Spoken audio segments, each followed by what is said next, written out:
বাপ্পারাজ যে হেনার সাথে অভিনয় করছিল সেই প্রেমের সমাধি। আর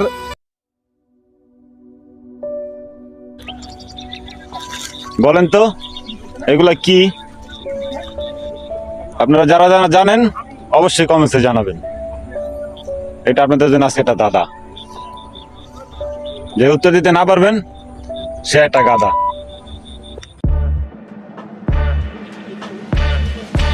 মোবাইল কিছু নি দোস্ত, দামি সেট এই তো দামি সেট, তুই তো আমার দোস্ত অনেক দিনের দোস্ত। ভাড়ালাম গায়ের দেওয়া কথা সেট চাবি ভালো লাগে গায়ের দেওয়া কথা দোস্ত, এটা করে কথা কইলি তুই আমার ছোটকালের দোস্ত। আবার গায়ের দাস দোস্ত তোর মোবাইলটা চাইছে একটা সেলফি তুলুন, তাহলে এই কথাটা কইলি আমি গরিব মানুষ দেখা একদিন আল্লাহ আমারও বড় লোক বানাইতে পারে। আজকে তোর কাছে টাকা পয়সা আছে বলে তুই আমার এই পাটটা লইলি। তোরা বড় লোক বানালে তখন দেখুন এখন যা। দোস্ত ঠিক আছে।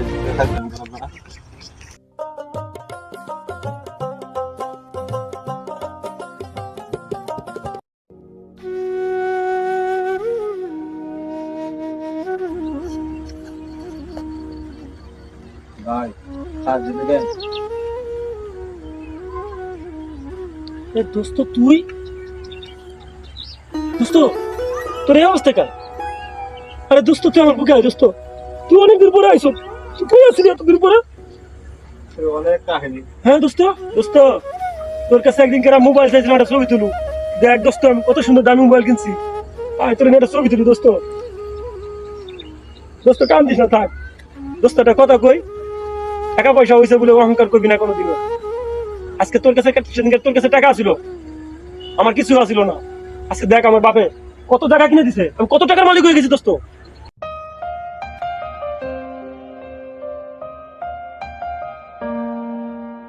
চল এতদিন পরে যে সময় দেখা হয়েছে তোর আমি আমার বাসায় জমা, দুই বন্ধু একসাথে ভাত খাবো, মায়ের হাতে কান্দা, মা খুশি হবো অনেক। চল দোস্ত, থাক দোস্ত।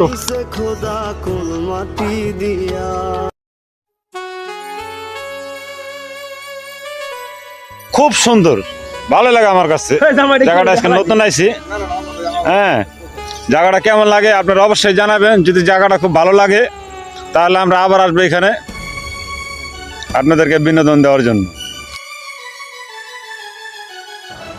এই যে আমার ছোট ভাই সুমন, ও আজকে শখ করে আইছে, যদি অভিনয় করে না আমরা যাই একটু দুষ্টামি করি, ঠিক আছে। এই যে আমাদের মোশাররফ ভাই, উনি এখানে থাকে।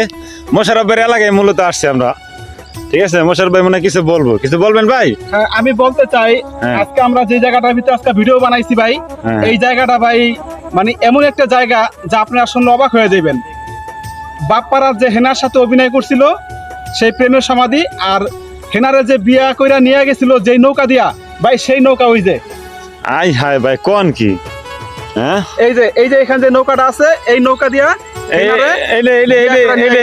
ওই নৌকা, হ্যাঁ এইটাই সেই নৌকা, ঘাটে বাঁধা আছে। আমাকে সাত কবলের ভাগ্য, আমরা হেনার নৌকা দেখছি নাকি?